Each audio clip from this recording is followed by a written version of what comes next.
श्रावण महिन्यात कृष्णाष्टमी तिथीला मध्यरात्री रोहिणी नक्षत्रावर मथुरेमध्ये कंसाच्या कारागृहात भगवान श्रीकृष्णांचा जन्म झाला.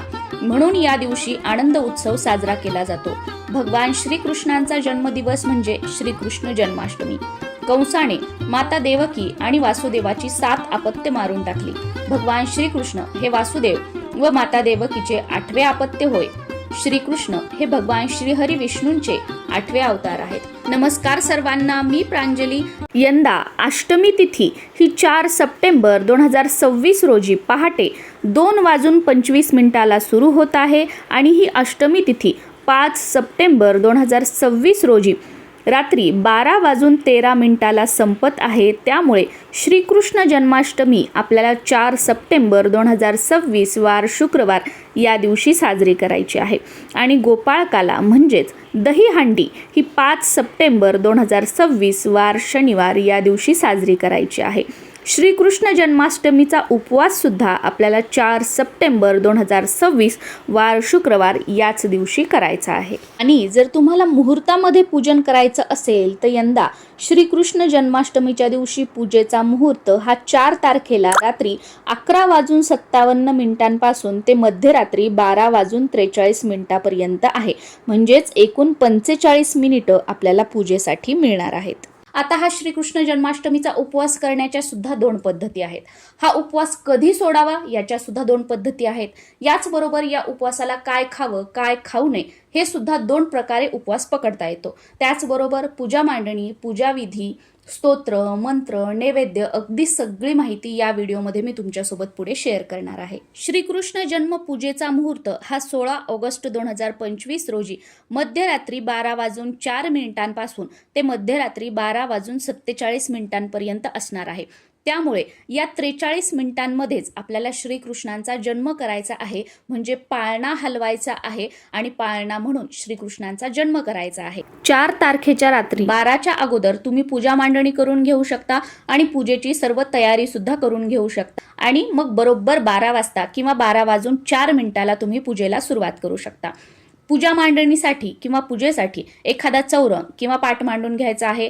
त्याच्या भोवताली रांगोळी काढून घ्यायची आहे. त्या चौरंगावर किंवा पाटावर वस्त्र अंथरून घ्यायचं आहे. सर्वात अगोदर दिव्याचं पूजन करायचं आहे. एक तेलाचा दिवा आणि एक तुपाचा दिवा लावायचा आहे. या दोन्हींचं पूजन करून घ्यायचं. त्यानंतर गणपती बाप्पांची पूजा करायची आहे. एक तामण घ्यायचं, त्याच्यामध्ये थोडेसे तांदूळ ठेवायचे.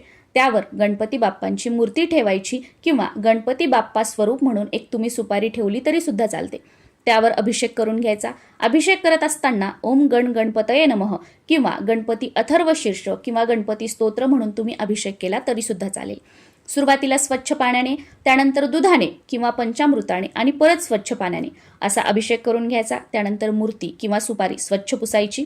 2 विड्याची पानं घ्यायची, त्यावर थोड्याशा अक्षदा, त्यावर हळद कुंकू अर्पण करायचं आणि त्यावर ती मूर्ती किंवा ती सुपारी ठेवायची आहे.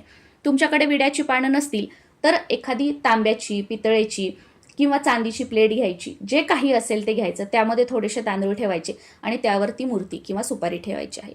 हळद कुंकू अर्पण करून घ्यायचं. तुमच्याकडे जर लाल फूल असेल तर ते अर्पण करायचं. दुर्वा असतील तर त्या अर्पण करायच्या आणि काहीच नसेल तर शुद्ध भावनेने फक्त पूजा करायची आणि गुळ खोबऱ्याचा किंवा साखरेचा नैवेद्य दाखवायचा आहे.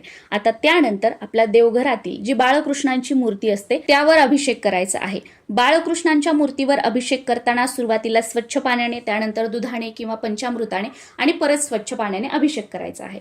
अभिषेक करत असताना जर स्पेशली तुम्ही संतान प्राप्तीसाठी प्रयत्न करताय, जसं की तुमची मुलगी असेल किंवा तुमची सून असेल, ट्रीटमेंट घेत आहेत बाळासाठी, सगळे रिपोर्ट्स नॉर्मल आहेत तरी सुद्धा गर्भ राहत नाही किंवा गर्भधारणा होते पण सतत मिसकॅरेज होतं किंवा बाळाची व्यवस्थित वाढ होत नाही किंवा काहीतरी प्रॉब्लेम्स आहेत त्याच्यामुळे गर्भधारणा होत नाही, तर अशा वेळेला स्पेशली तुमच्या त्या सुनेने आणि मुलाने जर एकत्रित पूजा केली किंवा तुमच्या मुलीने आणि जावयाने त्यांच्या घरी एकत्रित पूजा केली तर अतिशय उत्तम आहे.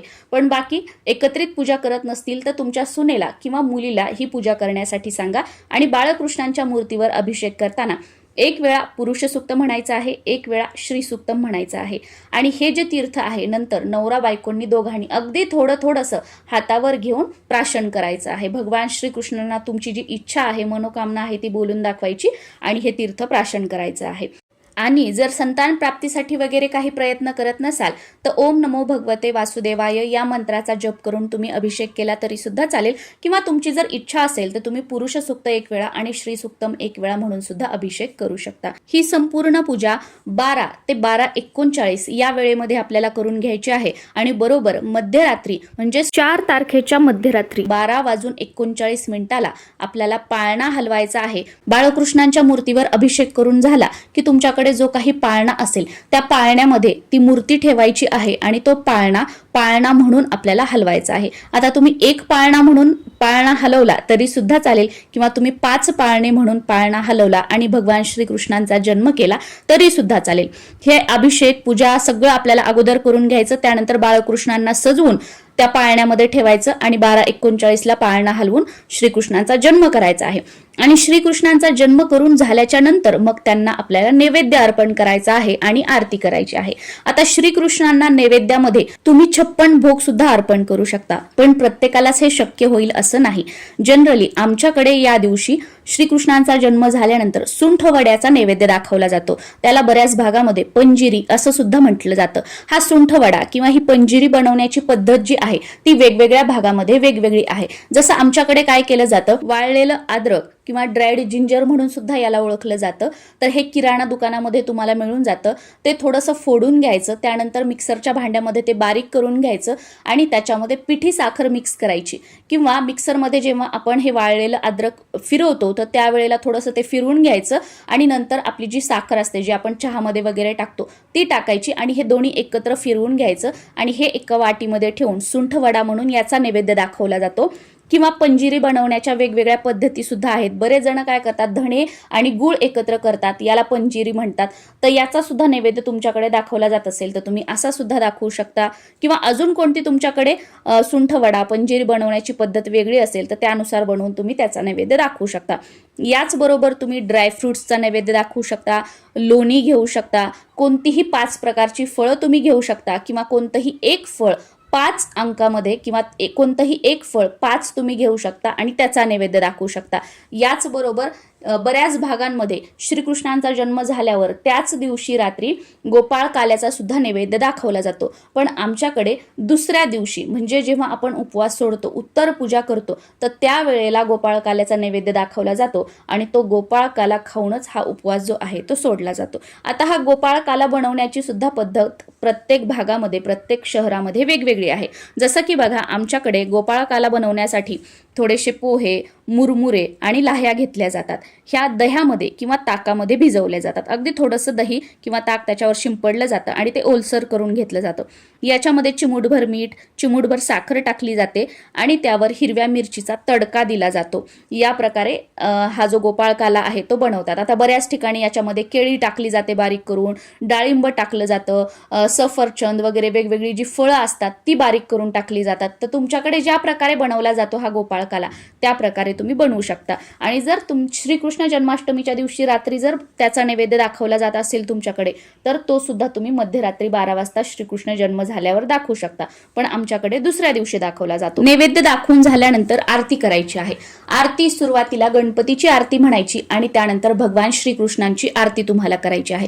भगवान श्रीकृष्णांची आरती स्पेशली श्रीकृष्ण जन्माष्टमीसाठी मी आपल्या चॅनलवर अपलोड केलेली आहे, विदाऊट म्युझिक आहे, त्यामुळे तुम्हाला श्रीकृष्णांची आरती येत नसेल तर ती ऐकून नक्कीच तुम्ही पूजा झाल्यानंतर आरती करू शकता। याचबरोबर श्रीकृष्णांचा जन्म करण्यासाठी पाळणा हलवण्यासाठी विदाऊट म्युझिक मी पाळणा सुद्धा अपलोड केलेला आहे। तो पाळणा लावून तुम्ही 12:39 मध्यरात्री पाळणा हलवून भगवान श्रीकृष्णांचा जन्म सुद्धा करू शकता। आणि आरती वगैरे सगळं झाल्यानंतर आपल्याला सेवा करायची आहे।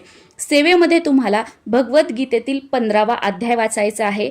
गीतेची 18 नावं तुम्हाला घ्यायची आहेत, म्हणजे ती बोलायची आहेत, आणि त्यानंतर कमीत कमी 11 वेळा किंवा जास्तीत जास्त 1 माळ म्हणजे 108 वेळा क्लीम कृष्णाय गोविंदाय गोपीजन वल्लभाय स्वाहा, क्लीम कृष्णाय गोविंदाय गोपीजन वल्लभाय स्वाहा या मंत्राचा तुम्हाला जप करायचा आहे. आता सर्वात महत्त्वाचं जन्माष्टमीच्या उपवासाबद्दल माहिती घेऊया. जन्माष्टमीचा उपवास हा आपल्याला 4 तारखेला धरायचा आहे. आता या उपवास करण्याच्या 2 पद्धती आहेत. जसं की आमच्याकडे बघा, जन्माष्टमीच्या दिवसभर रात्रभर हा उपवास केला जातो आणि दुसऱ्या दिवशी गोपाळकाल्याच्या दिवशी उत्तर पूजा झाल्यानंतर गोपाळकाला खाऊन हा उपवास सोडला जातो. पण बऱ्याच भागांमध्ये जन्माष्टमीच्या दिवशी दिवसभर उपवास केला जातो आणि मध्यरात्री श्रीकृष्णांचा जन्म झाल्यानंतर हा उपवास सोडला जातो. या दोन्हीपैकी तुमच्याकडे जी उपवास करण्याची पद्धत आहे त्यानुसार तुम्ही उपवास करायचा आहे आणि त्यानुसारच त्या वेळेला तुम्हाला उपवास सोडायचा आहे. कारण आपापल्या घराण्याच्या ज्या रूढी परंपरा असतात त्यानुसारच आपण सर्व सणवार साजरे करायचे असतात. कारण पिढ्यानपिढ्या त्याच प्रकारे त्याच पद्धतीने आपल्या घरामध्ये आपल्या कुळामध्ये ते रिच्युअल्स जे आहेत ते केले जातात. त्याच पद्धतीने सणवार उपवास व्रतवैकल्य केली जातात. त्यामुळे तुमच्या घराण्याच्या रूढी परंपरा तुमच्या घरातील मोठ्या मंडळींकडून तुम्ही जाणून घ्या आणि त्यानुसारच येणारी सर्व काही जी व्रतवैकल्य आहेत ती साजरी करण्याचा प्रयत्न करा.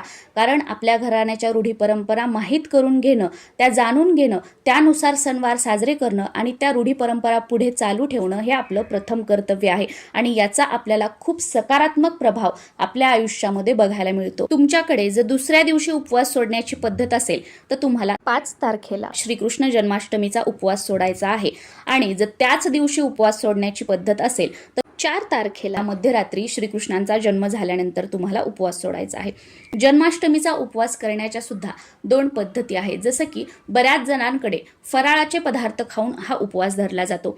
फराळाचे जे काही पदार्थ असतात, साबुदाणा, भगर, रताळे, राजगिरा सगळे पदार्थ खाल्ले जातात. मग ते तिखट मिठाचे असोत किंवा गोड असोत, दोन्हीही खाल्ले जातात.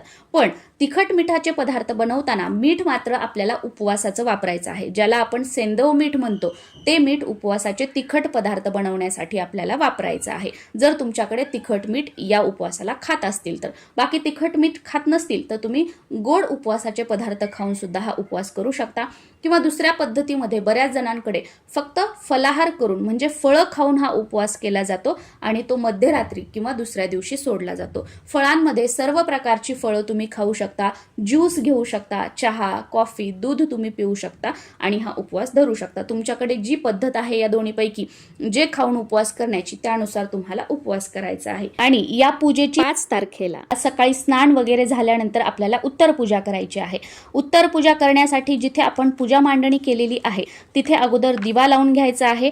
त्यानंतर गोपाळ काला बनवून त्याचा नैवेद्य दाखवायचा आहे किंवा तुम्ही दूध साखरेचा वगैरे सुद्धा नैवेद्य दाखवू शकता. आणि त्यानंतर आपल्या उजव्या हातामध्ये थोड्याशा अक्षदा घ्यायच्या.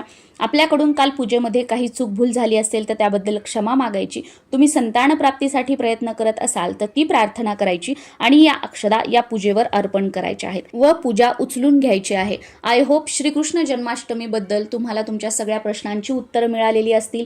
त्याचबरोबर पूजा मांडणी कशी करायची, पूजा कशी करायची, शुभ मुहूर्त, उत्तर पूजा कशी करायची, नैवेद्य काय दाखवायचा, गोपाळ काला कसा बनवायचा, पंजिरी किंवा सुंठवडा कसा बनवायचा, असं सगळं मी या व्हिडिओमध्ये कव्हर केलेलं आहे. तरी सुद्धा अजून काही जर तुम्हाला प्रश्न पडलेले असतील तर खाली कॉमेंटमध्ये तुम्ही विचारू शकता. नक्कीच त्या प्रश्नांची उत्तरं देण्याचा प्रयत्न मी करेल. तुम्हा सर्वांना श्रीकृष्ण जन्माष्टमीच्या खूप साऱ्या शुभेच्छा. नमस्कार.